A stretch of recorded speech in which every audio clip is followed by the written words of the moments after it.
بسم الله الرحمن الرحيم سنريهم آياتنا في الآفاق وفي أنفسهم حتى يتبين لهم أنه الحق.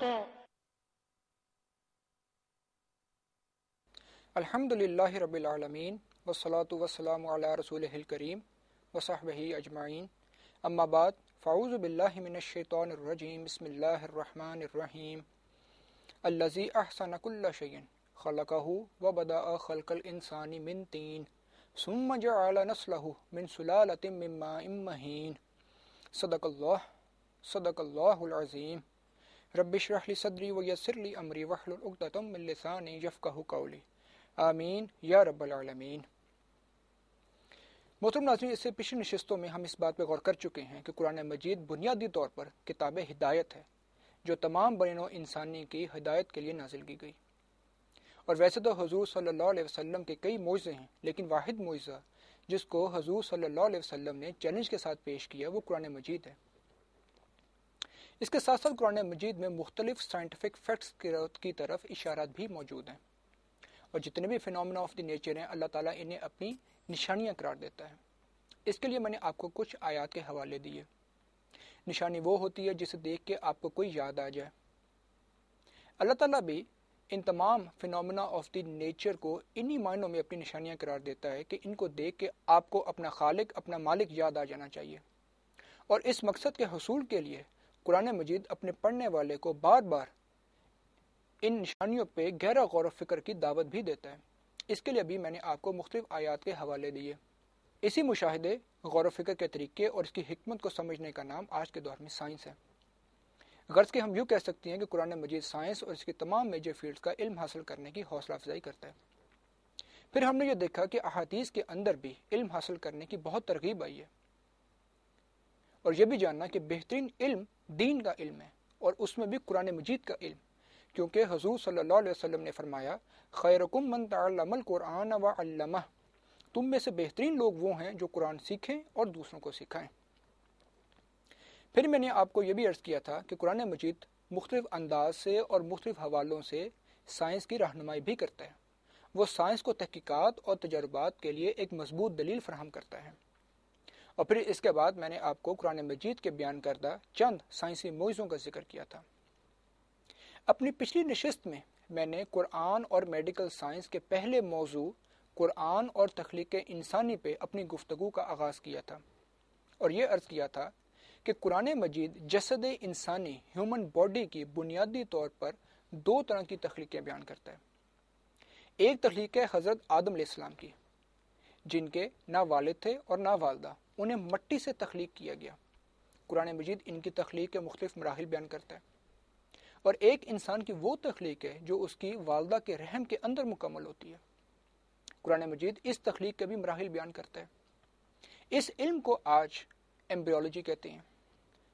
حضرت آدم علیہ السلام کی تخلیق کے ضمن میں قرآن مجید میں تقریباً 6 طرح کی اصطلاحات بیان ہوتی ہیں، جن میں سے سب سے پہلی ہے تراب، یعنی خشک مٹی، پھر ہے تین، یعنی گیلی مٹی، پھر ہے تین لازب، یعنی لیسدار مٹی یا چپکتا گہرا، پھر ہے حمائم مسنون، یعنی گوندی ہوئی بدبودار سڑی ہوئی مٹی، پھر ہے صلصال من حمائم مسنون، یعنی کھنکتا سنا ہوا گارا، اور پھر ہے صلصال کالفخار، یعنی آگ میں پکی ہوئی مٹی جسے ٹھیکری کہتے ہیں۔ حضرت آدم علیہ السلام کی تخلیق کے یہ وہ مراحل ہیں جو فی الحال سائنس کی پہنچ سے باہر ہیں، چنانچہ ہماری اس ڈسکشن میں نہیں آئیں گے۔ میں نے فی الحال اس لیے کہا ہے کہ ایک وقت آئے گا جب سائنس ان تمام مراحل کو بالکل ایسے ہی ثابت کرے گی جیسے قرآن نے بیان فرمائے ہیں۔ ہمارا اصل فوکس ہوگا انسان کی وہ تخلیق جو اس کی والدہ کے رحم کے اندر مکمل ہوتی ہے۔ لیکن اس سے پہلے میں نے اپنی پچھلی نشست میں نظریہ ارتقاء یا تھیوری آف ایوولوشن پہ اپنی گفتگو کا آغاز کیا تھا، اور یہ عرض کیا تھا کہ نظریہ ارتقاء کا مطلب ہے وہ عمل جس کے ذریعے سے زمین پر موجود حیات کی یا زندگی کی ابتدائی اور انتہائی سادہ شکلیں وقت گزرنے کے ساتھ ساتھ درجہ بدرجہ بہتر شکلوں میں تبدیل ہوئیں۔ اور یہ بات بالکل غلط طور پہ مشہور ہو گئی ہے کہ نظریہ ارتقاء کا بانی برطانوی سائنسدان چارلز رابرٹ ڈارون ہے، حالانکہ نظریہ ارتقاء کا دھندلا سا تصور ہمیں اینشینٹ گریک فلاسفرز کے ہاں بھی ملتا ہے۔ ارسطو سمیت کئی یونانی فلاسفر اس بات کے قائل تھے کہ زمین پہ سب سے پہلے زندگی کی انتہائی سادہ شکلیں وجود میں آئیں، جو پھر رفتہ رفتہ بہتر سے بہتر صورتوں میں تبدیل ہوتی چلی گئیں۔ مسلمان علماء کے ہاں اس بارے میں اختلاف پایا جاتا ہے۔ کچھ مسلمان علماء اس نظریے کے حق میں ہیں اور کچھ مسلمان علماء اس نظریے کے خلاف ہیں۔ وہ مسلمان علماء جو اس نظریے کے حق میں ہیں ان میں علامہ الجاحظ کا نام آتا ہے، علامہ ابن مسکوے کا نام آتا ہے اور مولانا روم کا نام آتا ہے۔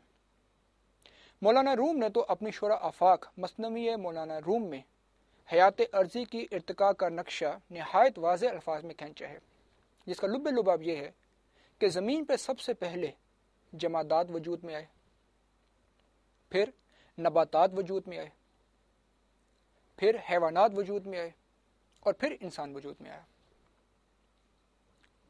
نظریہ ارتقاء یا تھیوری آف ایوولوشن سائنس کی دنیا میں 19ویں صدی میں متعارف ہوا اور اس کا سہرا ایک فرینچ سائنٹسٹ لمارک کے سر پہ ہے۔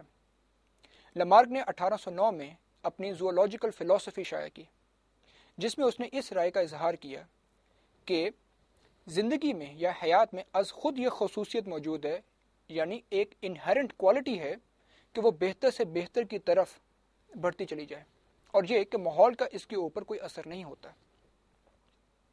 لیکن سائنسدانوں کی اکثریت نے لمارک کے خیالات کو اس وقت رد کر دیا جب ایک اور سائنٹسٹ گریگر مینڈل نے 1865 میں لاس آف جینیٹک انہیریٹنس شائع کیا۔ گریگر مینڈل کے مطابق کسی بھی ایک نسل کے ایکوائرڈ کریکٹرز اگلی نسل کو منتقل نہیں ہوتے، کیونکہ یہ ایکوائرڈ کریکٹرز اس جاندار کے جینیٹک مٹیریل کے اندر کسی قسم کی تبدیلی نہیں کرتے۔ اور ساتھ ہی میں نے پچھلی نشست میں ڈارون کا مختصر سا تعارف کروایا تھا۔ آج میں اپنی گفتگو کو یہیں سے شروع کر رہا ہوں۔ محترم ناظرین، لمارک کے بعد ڈارون نے نظریہ ارتقاء پر مزید کام کیا۔ ڈارون 1809 میں پیدا ہوا اور 1882 میں اس کا انتقال ہوا۔ 1859 میں اس نے اپنی کتاب دا اوریجن آف اسپیشیز شائع کی۔ ڈارون بھی نظریہ ارتقاء کا حامی تھا۔ ڈارون کے مطابق تمام جاندار ایک سنگل کامن اینسیسٹر سے وقت گزرنے کے ساتھ ساتھ تھوڑی بہت تبدیلیوں یعنی سلائٹ ویریشنز کے نتیجے میں وجود میں آئے ہیں۔ ڈارون کے مطابق زندگی کی تاریخ یعنی ہسٹری آف لائف ایک درخت کی مانند ہے۔ جس طرح ایک درخت کی جڑ ہوتی ہے، پھر اس کا ایک تنا ہوتا ہے، پھر اس سے ٹہنیاں اگتی ہیں اور پھر ان ٹہنیوں کے آگے مزید ٹہنیاں ہوتی ہیں، اور پھر اسی طرح اس درخت کی ایک چوٹی ہوتی ہے۔ ڈارون کے مطابق سب جاندار ایک سنگل کامن اینسیسٹر سے وقت گزرنے کے ساتھ ساتھ مختلف جانداروں میں تبدیل ہوتے چلے گئے، اور اس درخت کی چوٹی پہ انسان موجود ہے۔ جس چیز نے ڈارون کو سب سے زیادہ مشہور کیا وہ یہ تھی کہ ڈارون نے نہ صرف تھیوری آف ایوولوشن بیان کی بلکہ اس کے ساتھ ساتھ میکانزم آف ایوولوشن بھی بیان کیا۔ ڈارون کے مطابق زندگی کو اس کی ابتدائی اور انتہائی سادہ شکلوں سے بہتر شکلوں میں تبدیل کرنے میں کسی زبردست قدرت رکھنے والی ہستی کا کام نہیں، بلکہ یہ سارا پروسیس نیچرل سلیکشن اور ایڈیپٹیشن کے نتیجے میں ہوا ہے۔ ڈارون کے مطابق نیچر میں جانداروں کے مابین زندہ رہنے کی ایک کشمکش ہے، یعنی there is a struggle for existence in nature, اور نیچر سلیکشن یہ ہے کہ نیچر اس جاندار کو سلیکٹ کرتی ہے جو سب سے زیادہ طاقتور ہے اور جس نے اپنے آپ کو اس ماحول کے مطابق بہترین طریقے پر ڈھال لیا ہوتا ہے۔ یعنی natural selection is the survival of strong species which can adapt to their environment. یہاں سے سروائیول آف دی فٹسٹ کا نظریہ ابھرتا ہے، اور یہ بھی کہ تمام جاندار صرف اپنی فکر کرتے ہیں۔ ڈارون کے خیال کے مطابق کسی بھی ایک جاندار کی نسل میں مختلف قسم کے فرق، مختلف قسم کی ویریشنز ہوتی ہیں۔ مثلا گائے کو لیجئے، کوئی گائے سائز میں بڑی ہوتی ہے، کوئی گائے سائز میں چھوٹی ہے، کوئی گائے دودھ زیادہ دیتی ہے، کوئی گائے دودھ کم دیتی ہے، کسی گائے کا کوئی رنگ ہے اور کسی گائے کا کوئی رنگ ہے۔ نیچرل سلیکشن یہ ہے کہ نیچر ان میں سے موزوں ترین جاندار یا موزوں ترین گائے کو سلیکٹ کر لیتی ہے اور باقیوں کو ریجیکٹ کر دیتی ہے۔ اب ہر جاندار لیونگ سیل سے مل کے بنا ہوتا ہے. ہر سیل کے اندر ایک نیوکلیس ہوتا ہے جس کے اندر ایک ڈی این اے مالیکیول ہوتا ہے, اور اس ڈی این اے مالیکیول کے پاس ساری جینیٹک انفارمیشن ہوتی ہے. گویا ہم اس کو یوں بھی کہہ سکتے ہیں کہ نیچرل سلیکشن کے نتیجے میں نیچر نے فیوریبل جینز کو سلیکٹ کر لیا اور انفیوریبل جینز کو ریجیکٹ کر دیا. اب وقت گزرنے کے ساتھ ساتھ اسی نیچرل سلیکشن کے نتیجے میں ان فیوریبل جینز میں یا ان موزوں ترین جانداروں میں اضافہ ہوتا چلا جاتا ہے, اور پھر ایک وقت آتا ہے جب انہی کے اندر تھوڑی بہت تبدیلی سے ایک بالکل نیا جاندار وجود میں آ جاتا ہے. ڈارون اپنے میکانزم آف ایوولوشن کے لیے کئی طرح کے ثبوت بھی مہیا کرتا ہے, مثلا fossil record, comparative anatomy, comparative embryology, molecular biological evidence, biogeography, vestigial organs وغیرہ. اب ناظرین میں ڈارون کے میکانزم آف ایوولوشن اور اس کے پیش کردہ ثبوتوں پہ مختصراً کچھ عرض کروں گا. ڈارون کے خیال کے مطابق تمام جاندار ایک سنگل کامن اینسیسٹر سے وقت گزرنے کے ساتھ ساتھ تھوڑی بہت تبدیلیوں کے نتیجے میں وجود میں آئے ہیں, لیکن آج تک ڈارون اور ڈارون کے خیالات کے حامی سائنسدان اس بات کا جواب نہیں دے سکے کہ اس زمین پہ سب سے پہلے حیات کا, زندگی کا آغاز کیسے ہوا, اس زمین پہ زندگی نمودار کیسے ہوئی. ان سائنسدانوں کے مطابق پہلا لیونگ سیل, پہلا زندہ خلیہ بائی چانس بن گیا ہوگا. ڈارون کے دور میں لیونگ سیل کے بارے میں یہ خیال کیا جاتا تھا کہ یہ انتہائی سادہ ہوتا ہے. ڈارون کا بھی یہ خیال تھا کہ پہلا لیونگ سیل آج سے لاکھوں کروڑوں سال پہلے کسی گرم پانی کے تالاب میں بن گیا ہوگا. لیکن آج جب سائنس نے ترقی کی ہے تو سائنس ہمیں یہ بتاتی ہے کہ ایک لیونگ سیل کے اندر جو کام ہوتے ہیں ان سب کاموں کا میکانزم سمجھنا اتنا مشکل ہے کہ آج تک اتنی مشکل کوئی مشین کسی انسان نے ایجاد نہیں کی. ایک برطانوی ایسٹرونامر اور میتھمیٹیشین سر فریڈ ہائل کے مطابق پہلا لیونگ سیل بائی چانس بننا ایسے ہی ہے جیسے کہ کوئی تیز آندھی کسی کباڑ خانے میں سے گزرے اور ایک نیا بوئنگ 747 جہاز بنا دے, یعنی کہ یہ ناممکن بات ہے. ناظرین, تھیوری آف پروبیبلٹی نے بھی اس بات کو غلط ثابت کر دیا ہے کہ پہلا لیونگ سیل بائی چانس بن سکتا ہے.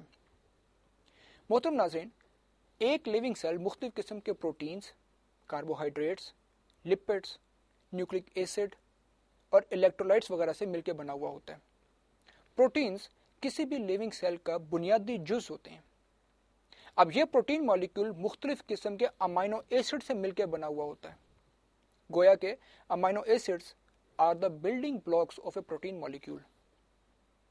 کسی بھی پروٹین مالیکول کے اندر کم از کم 50 اور زیادہ سے زیادہ کئی ہزار امائنو ایسڈز ہو سکتے ہیں جو کہ ایک خاص ترتیب سے جڑے ہوئے ہوتے ہیں. اب ان میں سے کوئی ایک امائنو ایسڈ بھی اگر مس ہو جائے, ریپلیس ہو جائے یا ترتیب میں آگے پیچھے ہو جائے تو وہ پورا پروٹین مالیکول ناکارہ ہو جاتا ہے. اب ناظرین, ہم تھیوری آف پروبیبلٹی سے یہ سمجھنے کی کوشش کرتے ہیں کہ ایک ایوریج پروٹین مالیکول کے بائی چانس بننے کے کتنے چانسز ہیں. میرے لیے اس بات کو ایکسپلین کرنا کافی مشکل ہے, لیکن میں انشاءاللہ تعالیٰ اپنی پوری کوشش کروں گا. محترم ناظرین, ایک ایوریج پروٹین مالیکول کے اندر تقریباً 228 امائنو ایسڈز ہوتے ہیں جو 12 مختلف قسموں کے ہوتے ہیں. تھیوری آف پروبیبلٹی کے مطابق نیچر میں موجود جتنے بھی امائنو ایسڈز ہیں, اگر ان میں سے 228 امائنو ایسڈز آئیں جو 12 مختلف قسموں کے ہوں اور ایک ترتیب سے جڑ کے وہ خاص پروٹین مالیکول بنا دیں, اس کا چانس ایک ہے اس فگر میں سے جو ایک کے بعد 300 زیرو لگا کے حاصل کی جائے. مثلا آپ نے ایک لکھا, اس کے بعد ایک زیرو کا اضافہ کیا تو یہ 10 بن گیا. پھر آپ نے ایک زیرو کا اور اضافہ کیا, یہ 100 بن گیا. پھر آپ نے ایک زیرو کا اور اضافہ کیا, یہ 1000 بن گیا. اس طرح آپ 300 زیرو کا اضافہ کیجئے. اب یہ جو ایک ہیوج فگر آپ کو ملے گی, اس کے اندر ایک ایوریج پروٹین مالیکول بننے کا چانس ایک ہے. اور آج حساب کے قانون کے مطابق کوئی چیز بھی جس کی پروبیبلٹی ایک ہے, اس فگر میں سے جو ایک کے بعد 50 زیرو لگا کے حاصل کی جائے تو اس چیز کی پروبیبلٹی 0 کے برابر ہوتی ہے. اس سے آپ اندازہ لگا سکتے ہیں کہ یہ صرف ایک پروٹین مالیکول کی بائی چانس بننے کی پروبیبلٹی ہے جو کہ 0 ہے. اور پروٹین کسی بھی لیونگ سیل کا جز ہوتا ہے۔ ایک محتاط اندازے کے مطابق انسانی جسم کے اندر تقریباً 2 لاکھ مختلف طرح کے پروٹین مالیکیولز ہوتے ہیں۔ اب اس حساب کتاب سے آپ اندازہ لگائیے کہ کیا یہ سب بائی چانس بن سکتا ہے؟ اور پھر صرف یہی نہیں، کاربوہائیڈریٹس بننا، لپڈز بننا، نیوکلک ایسڈ بننا، الیکٹرولائٹس بننا، اور پھر ان سب کا آپس میں باہم مل جل کے کام کرنا، کیا یہ صرف بائی چانس ہو سکتا ہے؟ ظاہر ہے اس کا جواب نفی میں ہے۔ ناظرین، 1953 میں جیمز واٹسن اور فرانسس کرک نے ڈی این اے کا اسٹرکچر دریافت کیا، جس سے یہ بات مزید واضح ہوئی کہ زندگی اتنی آسان نہیں جتنی ڈارون کا خیال تھا۔ ناظرین، ایک اندازے کے مطابق انسانی جسم میں تقریباً 100 ٹریلین سیلز ہوتے ہیں۔ ہر سیل کے اندر ایک نیوکلیس ہوتا ہے جس کے اندر ڈی این اے مالیکیول ہوتا ہے۔ اس ڈی این اے مالیکیول کے پاس ساری جینیٹک انفارمیشن ہوتی ہے۔ اس ڈی این اے مالیکیول کے پاس پوری انسانی جسم کی کنسٹرکشن کا پلان موجود ہوتا ہے۔ مثلا کسی بھی ایک خاص انسان کے سر کے بال کیسے ہوں گے، اس کی آنکھیں کیسی ہوں گی، اس کی آنکھوں کی رنگت کیسی ہوگی، اس کے جسم کی ہڈیاں کیسی ہوں گی، اس کی ہائٹ کتنی ہوگی، یہ ساری انفارمیشن اس ڈی این اے مالیکیول کے پاس ہوتی ہے۔ اگر ہم کاپی اور پینسل کی مدد سے اس ساری جینیٹک انفارمیشن کو لکھیں تو 500 صفحوں کی 900 کتابیں وجود میں آ جائیں اور ابھی بھی لکھنے کا کام باقی رہتا ہوگا۔ یہ اللہ تعالیٰ کی قدرت ہے کہ جس نے یہ ساری انفارمیشن ایک ڈی این اے مالیکیول کے اندر رکھ دی، اور یہ سب کچھ بائی چانس بن جانا ناممکن بات ہے۔ اب آئیے اگلی بحث کی طرف، وہ یہ کہ ڈارون کے مطابق زندگی کو اس کی ابتدائی شکلوں سے بہتر شکلوں میں تبدیل کرنے کا پروسیس نیچرل سلیکشن اور اڈیپٹیشن کے نتیجے میں ہوا ہے۔ جیسے میں نے پہلے عرض کیا تھا کہ ڈارون کے خیال کے مطابق نیچر میں جانداروں کے مابین زندہ رہنے کی ایک کشمکش ہے، اور نیچرل سلیکشن یہ ہے کہ نیچر ان میں سے موزوں ترین جاندار کو چن لیتی ہے، پھر وقت گزرنے کے ساتھ ساتھ ان فیوریبل جینز میں یا ان موزوں ترین جانداروں میں اضافہ ہوتا چلا جاتا ہے، اور پھر ایک وقت آتا ہے جب انہی کے اندر تھوڑی بہت تبدیلی سے ایک نیا جاندار وجود میں آ جاتا ہے۔ اس بات کو میں ایک مثال سے مزید واضح کرنے کی کوشش کرتا ہوں۔ فرض کیجئے کہ ہرنوں کا ایک ریوڑ ہے، اس کے اوپر کوئی دوسرا جاندار حملہ کرتا ہے۔ اب اس ریوڑ میں سے صرف وہ ہرن باقی بچیں گے جو تیز بھاگ سکتے ہیں، اور باقی تمام ہرن شکار ہو جائیں گے۔ پھر وقت گزرنے کے ساتھ ساتھ آہستہ آہستہ اس ریوڑ میں صرف تیز بھاگنے والے ہرن ہی آخر میں بچ جائیں گے، یعنی کہ نیچرل سلیکشن نے موزوں ترین ہرنوں کو یا موزوں ترین جینز کو سلیکٹ کر لیا۔ پھر وقت گزرنے کے ساتھ ساتھ ان میں اضافہ ہوتا چلا جائے گا، اور پھر ایک وقت آئے گا جب ان ہرنوں کے اندر کو تھوڑی بہت تبدیلی سے ایک بالکل نیا جاندار وجود میں آ جائے گا۔ یہ ٹھیک ہے ناظرین کہ جانداروں کے مابین زندہ رہنے کی ایک کشمکش ہے، اور نیچرل سلیکشن کے نتیجے میں صرف تیز بھاگنے والے ہرن ہی آخر میں باقی بچیں گے، لیکن اس سارے عمل سے ان ہرنوں کا کسی نئے جاندار میں تبدیل ہو جانا ناممکن بات ہے۔ جیسے میں نے پہلے عرض کیا تھا کہ 1865 میں گریگر مینڈل نے لاز آف جینیٹک انہیریٹنس شائع کیے، جس کے مطابق کسی بھی ایک نسل کے ایکوائرڈ کریکٹرز اگلی نسل کو منتقل نہیں ہوتے، اور نیچرل سلیکشن وہ عمل ہے جس کے نتیجے میں نہ تو جینیٹک مٹیریل کے اندر کوئی تبدیلی ہوتی ہے اور نہ ہی ایکوائرڈ کریکٹرز اگلی نسل کو منتقل ہوتے ہیں۔ اس لیے اس عمل کے ذریعے کسی نئے جاندار کا وجود میں آ جانا ناممکن بات ہے۔ سائنس کی اس ترقی نے ڈارون کے میکانزم آف ایوولوشن کو سخت خطرے میں ڈال دیا، اور ڈارون کے خیالات کے حامی سائنسدانوں میں اس میکانزم کو بچانے کے لیے زبردست باغ دوڑ شروع ہوئی۔ یہی وجہ ہے کہ پھر 1941 میں جیولوجیکل سوسائٹی آف امریکہ کے تحت ایک میٹنگ ہوئی، جس میں یہ طے کیا گیا کہ چاہے کچھ بھی ہو، ڈارون کے خیالات کو لاز آف جینیٹکس کے ساتھ ہم آہنگ کیا جائے۔ اسی لیے پھر ڈارون کے نیچرل سلیکشن کے خیال میں میوٹیشنز کے کنسپٹ کو ڈال کے نیو ڈارونزم کی تھیوری بنائی گئی، جسے ماڈرن سنتھسس بھی کہا جاتا ہے۔ اس تھیوری کے مطابق نیچرل سلیکشن کے نتیجے میں جتنے بھی فیوریبل جینز اکٹھے ہو جاتے ہیں، ان کے جینز کے اندر، ان کے جینیٹک مٹیریل کے اندر میوٹیشنز کے ذریعے تبدیلی ہوتی ہے، اور پھر اس تبدیلی سے ایک نارمل ہیلدی اسپیشی وجود میں آ جاتی ہے۔ لیکن سائنس کی ترقی نے اس تھیوری کو بھی رد کر دیا۔ سب سے پہلے تو یہ جانیے کہ میوٹیشنز کسے کہتے ہیں۔ اگر ڈی این اے مالیکیول بریک ہو جائے یا اس میں کسی اور چیز کی ریپلیسمنٹ ہو جائے تو اسے میوٹیشن کہتے ہیں۔ ہر میوٹیشن ایک حادثہ ہوتی ہے اور یہ اس وقت دیکھنے میں آتی ہے جب ایک لیونگ سیل کے اوپر ریڈیشنز یا مختلف کیمیکلز اثر انداز ہوں۔ ہر میوٹیشن جاندار کے لیے شدید نقصان کا باعث ہوتی ہے۔ انسانی تاریخ میں اس کی بدترین مثالیں ان لوگوں میں دیکھی جا سکتی ہیں جو ہیروشیما، ناگاساکی اور چرنوبل کے حادثوں میں متاثر ہوئے۔ آج تک سائنسدان کوئی ایک میوٹیشن بھی ایسی نہیں بتا سکے جس سے کسی جاندار کو یا کسی انسان کو کوئی فائدہ پہنچا ہو، بلکہ جب مختلف جانداروں کے جینیٹک مٹیریل میں میوٹیشنز کی مدد سے تبدیلیاں کی گئیں تو حیرت انگیز نتائج برآمد ہوئے۔ مثلا جب مکھی پر میوٹیشنز کی مدد سے تجربات کیے گئے تو کئی مکھیوں کی ٹانگیں ان کے سر پر اگ گئیں۔ کئی مکھیوں کے پر اس قابل نہیں تھے کہ وہ مکھی اڑ سکے۔ جب مینڈک پہ اس قسم کے تجربات کیے گئے تو مینڈک کی ٹانگیں ہی نہیں بنی۔ جب مرغی پہ اس قسم کے تجربات کیے گئے تو آدھی مرغی بنی، آدھی مرغی بنی ہی نہیں۔ خود انسانوں کے اندر آج تک معلوم ہونے والی بیماریوں میں سے 4500 بیماریاں ایسی ہیں جو میوٹیشنز کی وجہ سے ہوتی ہیں۔ گویا کہ میوٹیشنز کی مدد سے کسی نارمل ہیلدی اسپیشی کا وجود میں آ جانا ناممکن بات ہے۔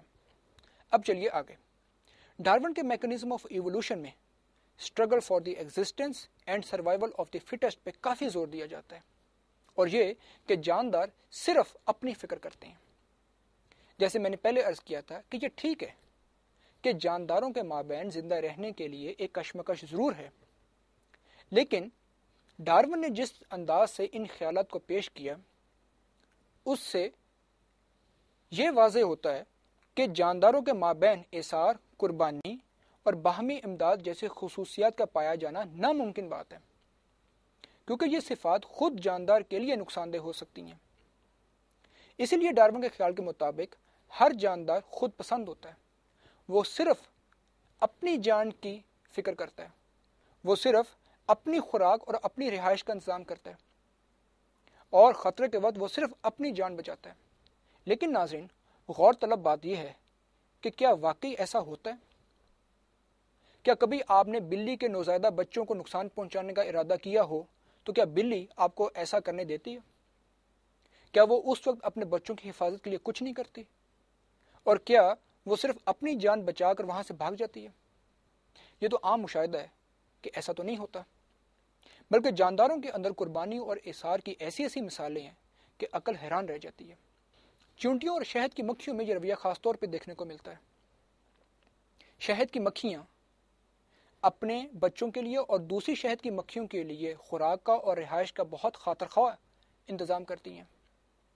وہ اپنی ضرورت سے زیادہ شہد پروڈیوس کرتی ہیں تاکہ ان کے بچے وہ شہد کھا سکیں، اور جب کبھی خوراک میں کمی ہو جائے تو شہد کی مکھیاں اپنے پیٹ میں موجود خوراک کو اگل کر اپنے بچوں کو کھلاتی ہیں۔ کسی خطرے کے وقت یہ تمام شہد کی مکھیاں مل کر اس کا مقابلہ کرتی ہیں، اور دوسروں کی جان بچانے کے لیے یہ اپنی جان تک قربان کر دیتی ہیں۔ یہی رویہ چونٹیوں کے اندر دیکھنے کو ملتا ہے۔ چونٹیوں کے اندر بھی جب کبھی خوراک کی کمی ہو جائے تو وہ چونٹیاں اپنی ذخیرہ کی ہوئی خوراک باقیوں کے ساتھ شیئر کرتی ہیں، اور دوسری چونٹیوں کی اور خاص طور پر بچوں کی حفاظت کے لیے اپنی جان تک قربان کر دیتی ہیں۔ نر اور مادہ پینگوئن اپنے بچوں کے لیے زبردست قربانی دیتے ہیں۔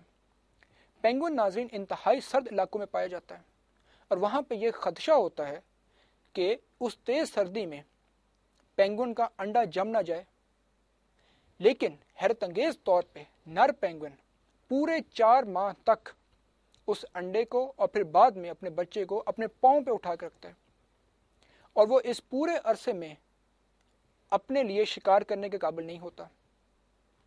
اس سارے عرصے میں مادہ پینگوئن اس بچے کے لیے اور اس کے لیے خوراک کا بندوبست کرتی ہے، اور پھر یہ دونوں مل کے اپنے بچے کو حرارت پہنچانے کا انتظام بھی کرتے ہیں۔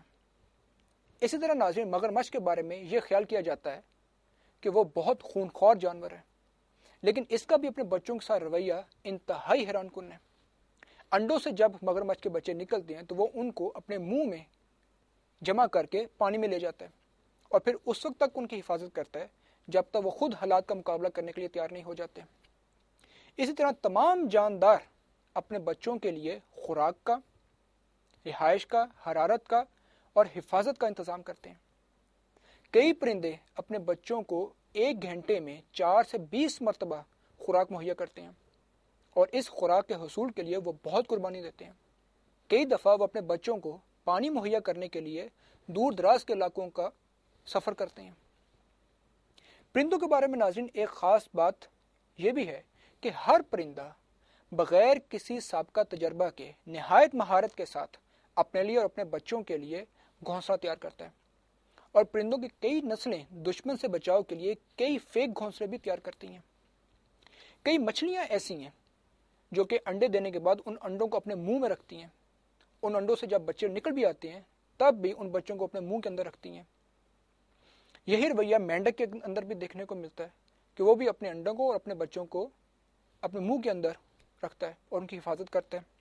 براعظم افریقہ کی تیز دھوپ جانداروں کے لیے بہت نقصان کا باعث ہوتی ہے، لیکن اس تیز دھوپ کے اندر بھی شتر مرغ اپنے بچوں کو سائے میں رکھتا ہے.